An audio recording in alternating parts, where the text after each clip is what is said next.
Well, hello guys, and welcome to Gentlemanly, the podcast for men who refuse to fade. I'm Troy Francis. I'm the author of 11 books, mentor to thousands of guys across the world, and your guide to power, presence, and the mythic art of remaining dangerous long after other men have softened into safety and softness and stability and comfort and all of that good stuff. This isn't therapy. This isn't pickup, this is truth, raw, unapologetic, and potent. Okay, so today we find ourselves in some slightly more salubrious surroundings. I'm festooned in a private members club in West London, and going to be using this for some of the backdrops as we go forward. I think it very much fits the mood of what we're trying to create here. Obviously, we need to work on things like the lighting and things like the sound as well, so do bear with us. But nevertheless, here we are. So today, what I want to talk about is the curse of the self-improved man, okay? Now, I've got a little sort of quote to start this off with. He fixed his body, read the books, did the work, and still she chose the bartender with a cigarette and a crooked smile, okay? Slightly poetic, but I think you get the point. All right, he fixed his body, he read the books, he did all the work, and she still chose the guy with the cigarette hanging out of his mouth, cockily, and the crooked smile, okay? So, and this is something that we actually see quite a lot in clients that we work with, because the art of self-improvement, or the job of self-improvement, if you like, is something that's very much pushed online, and rightly so, and absolutely rightly so, okay, because I just believe it is a necessary part of everyone's journey, whether you're a man or a woman, really. I mean, I think being the best version of ourselves that we can possibly be, I mean, it's a no-brainer, isn't it? Why would you not choose to do that? Why would you not want to do that? And crucially, if, you know, dating or romance is your goal, why not tick as many boxes as you possibly can, okay? You know, as I say, it's a no-brainer.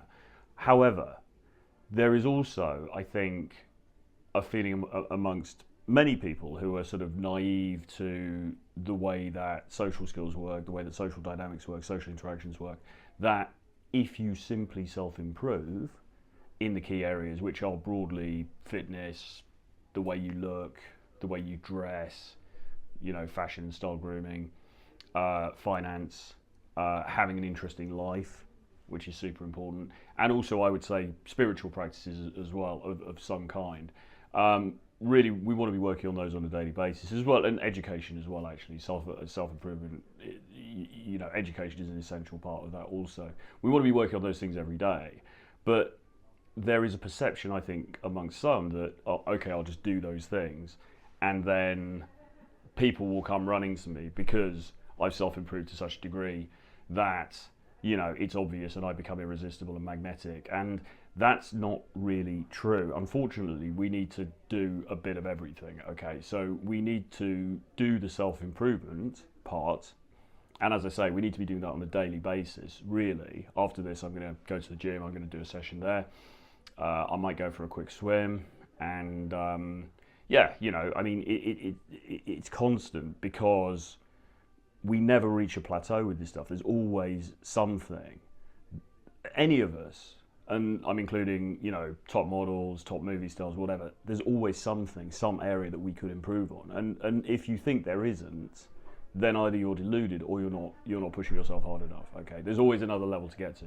So we should be working on that the whole time, and I do want to make that very clear. However, the idea that then you suddenly become this sort of irresistible social magnet off the back of just having a great torso, or just dressing really well, or just having a nice car, or whatever, is an illusion. And it's an illusion, unfortunately, that a great many men buy into, you know? They buy into it, and they believe it, and they think that it's true, and they think that, okay, I'm just going to do this stuff that it says online. I'm going to go to the gym, I'm going to get a six-pack, I'm going to get pecs, you know, decent pecs, whatever. And that is going to be enough.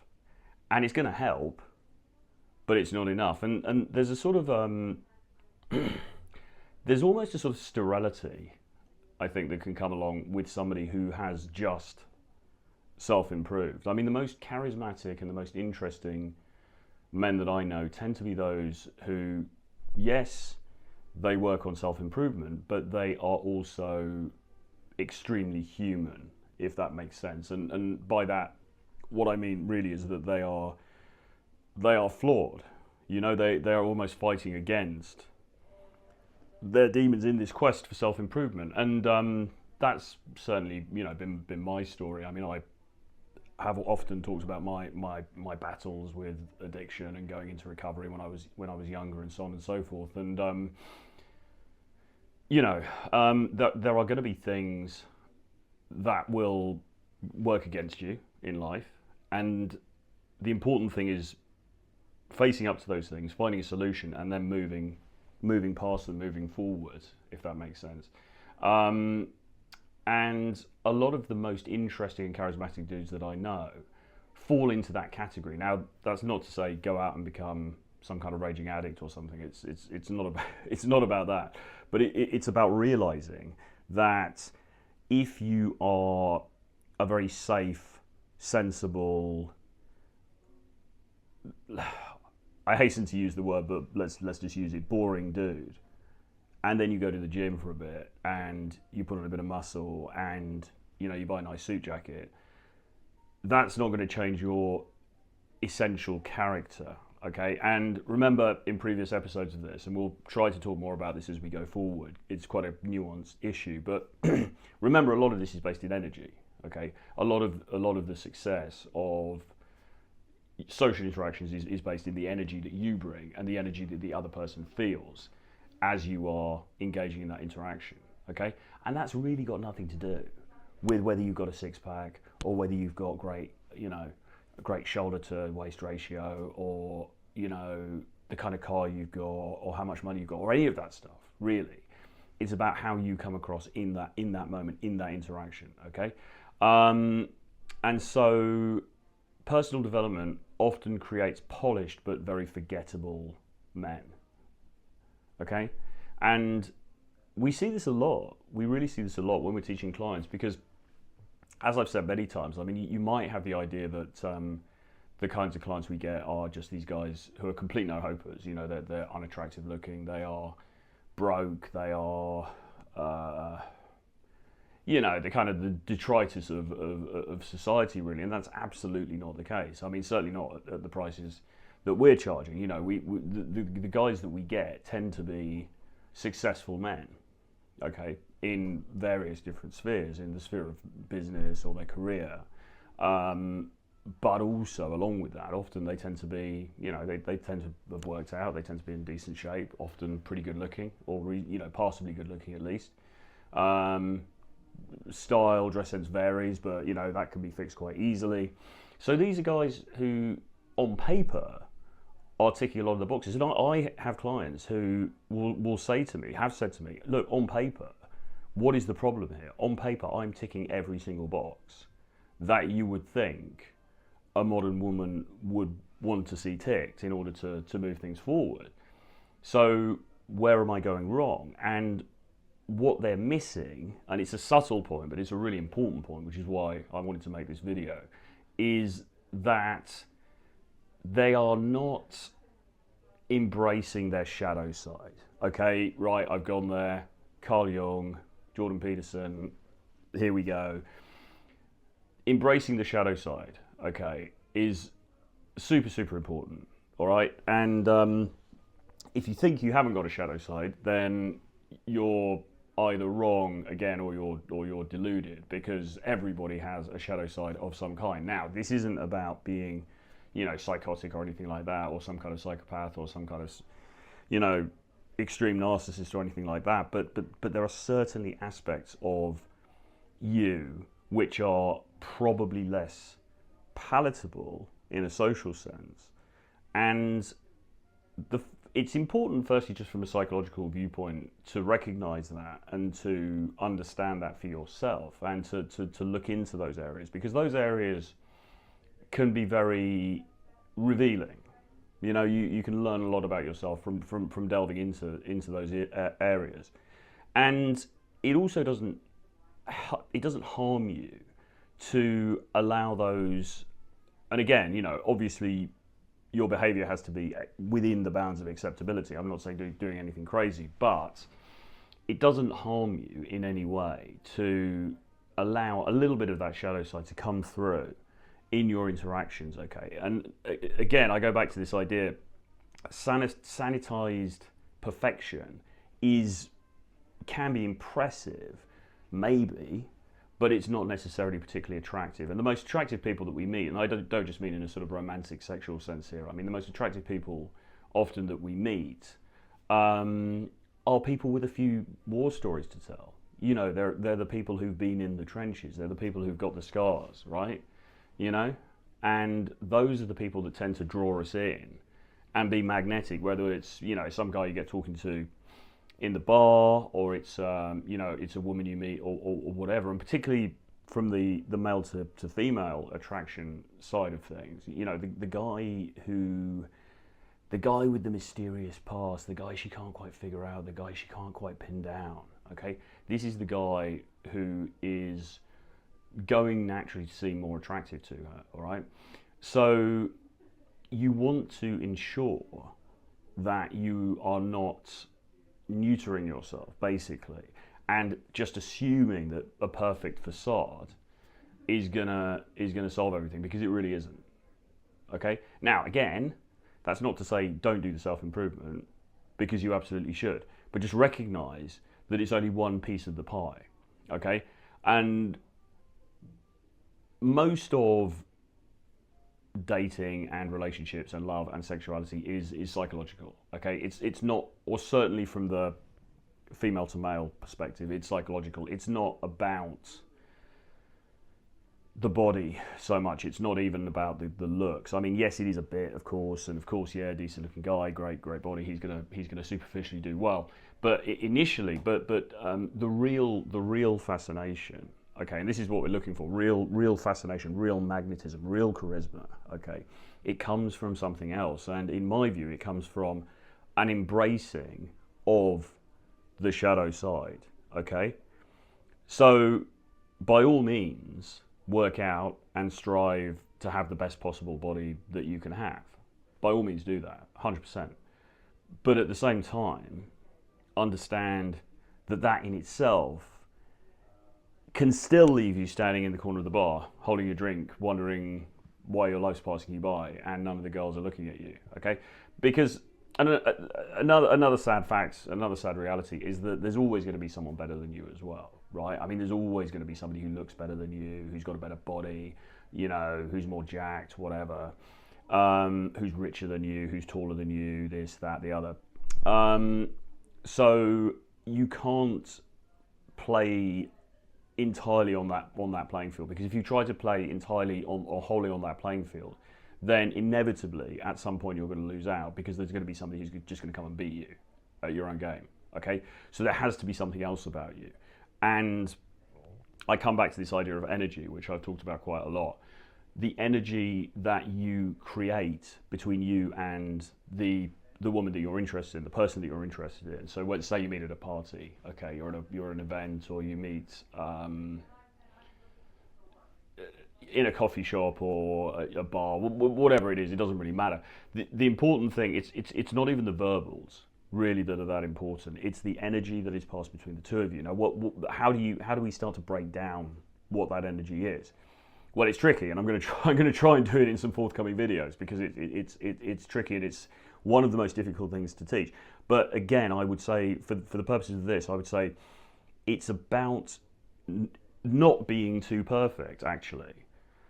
And I'm not saying be a shambling wreck, although actually there have been famous examples of guys who are shambling wrecks who've been seen as very, very attractive. If you look at, even Shane McGowan, for God's sake, of the Pogues, and Marlon Brando and people like that, who huge alcohol problems, shambling wrecks in many ways, but extremely talented, and having something else about them that has drawn people to them. Okay, so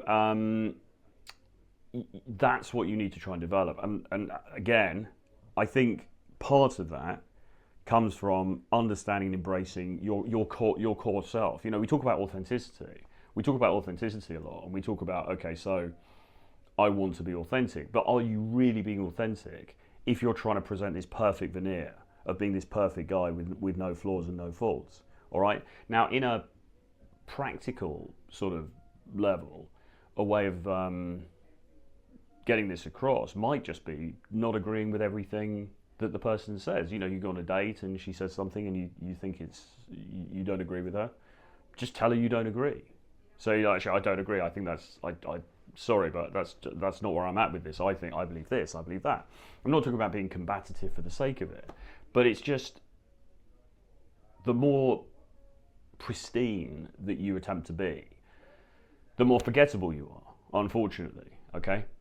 And, you know, again, I've talked to dudes with extremely good physiques, I mean, better physiques certainly than me, and the results that they were getting in their dating lives were nothing like what they were hoping to achieve. So there is something else, okay? And it's this X factor, it's this edge that we've talked about before. It's this charisma, it's this energy, okay? And that's what we need to strive for. And as I say again, the verbals are in many ways the least important part of all of this, right? I mean, people criticize, you know, if you're asking questions a lot at the beginning of an interaction. Well, actually, I think questions get maligned quite a lot in this space. I think actually at the beginning of an interaction, questions are fine within reason in order to kickstart a conversation, in order to obtain some information that you can then talk about, you can then take elsewhere. You need to be the one who's leading, and you need to be the one who is, you know, in control of the conversation, but showing that you've got something to say as well. Okay, and I think this is the key thing. So she says, "Oh, I just came back from Barcelona." You're like, "Okay, great, Barcelona. I love Barcelona for these reasons," or "I absolutely detest Barcelona, and these are the reasons why." I'll tell you why I detest Barcelona. It's a terrible, terrible place. This is why. Okay, and not feeling compelled to completely agree with somebody, being a little bit disagreeable. Saying what you think within reason. You know, again, we're not talking about, you know, being contrarian for the sake of it and causing huge rows for the sake of it, but just saying what you think is going to stand you in good stead, okay? And just getting away fundamentally from this idea that the more perfect you become on the outside, the more attractive you're going to be, because attraction is not really sparked by those things. It's certainly helped by those things, okay? And this is the nuance where it perhaps gets confusing, because somebody could come away from this and go, "Oh, right, okay, so I'll give up my gym membership. I won't bother, you know, I won't bother shaving anymore. I won't bother getting my hair cut because I don't need to do that because it's all about X factor." And that's obviously not true either. It's a balance, right? You want to present yourself in the best way possible, but you want to present as a man with a story to tell. So you're the stranger in the Tom Ford tuxedo who has a few tattoos and a few stories to tell and, you know, a wry smile in his eye, okay, and a little bit of mystery about him. That's the kind of avatar you want to be going for, all right? Because if you're this super agreeable guy who, yeah, is in great shape, but so what? Loads of people are in great shape these days, okay? We live in this wellness culture. Loads of people are in great shape. It's not a particularly great standout, and there's always going to be someone better. If you can combine the two, then you're going to be in a much, much better position than if you just have one, or if you're just this pristine, sort of sanitized version of yourself, okay? These are metrics that are difficult for people, particularly of an engineering bent or a sort of data bent, to really get their head around, because they are not measurable, but they are tangible, okay? And it's about feeling. And you will know that you're getting it right when you start to feel some emotion in the interaction as well. If the interaction is just a very simple conversation, you're like, "Hey, how's it going? Yeah, I work in finance. How about you? Oh, you work in finance too. Great, cool. Why don't we exchange numbers?" Then, you know, there's not very much there, right? There's not very much there. Nothing's really transpired, okay? What you're seeking to do instead is, from the outset, create an emotional connection that then leads on to something authentic. And ironically, as I said, that comes actually from being authentically you. It doesn't come from pretending to be somebody else. It comes from actually being authentically you, but in a real way. And that is sometimes maybe revealing your flaws.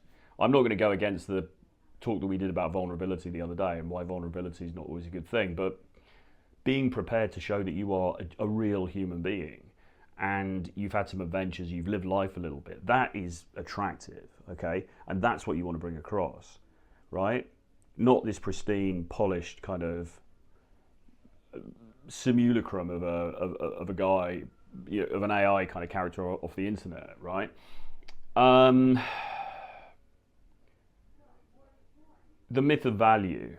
We'll finish with this. So we always talk about value, right? We talk about the high value guy, the top 20% and everything. Well, what does that really mean? The truth is that it means different things to different people, okay? Because not every woman is going to regard the same characteristics as being worthy of the top 20%. You know, some people like really artistic, you know, guitar playing, sort of hippie-ish kind of poet types. Others like, you know, boardroom CEO executive types. Others like people who, I don't know, work on the land, you know, who are labourers, right? There's a big market for that as well. So the notion of top 20% is in itself flawed. And within that, the myth of value really comes into question, because what you're not really looking for is value as much as vibe. Okay, and if you can create vibe, and again, I understand this language is a little bit esoteric, it's a little bit hard to pin down, and we will try to do that as we work through these episodes. But the myth of value, you know, if you can create vibe, that in itself is value. Okay, vibe in itself is value, and if you can create that, then you've done more than 99.9% of other guys will have done. Okay. Hope you got some value from that. There's that word value again. I hope you got some value from this one. If you have, and if you are interested in working with me, or you've got any questions, just drop me an email, troy@realtroyfrancis.com, and I'll see you guys again very soon. Bye-bye.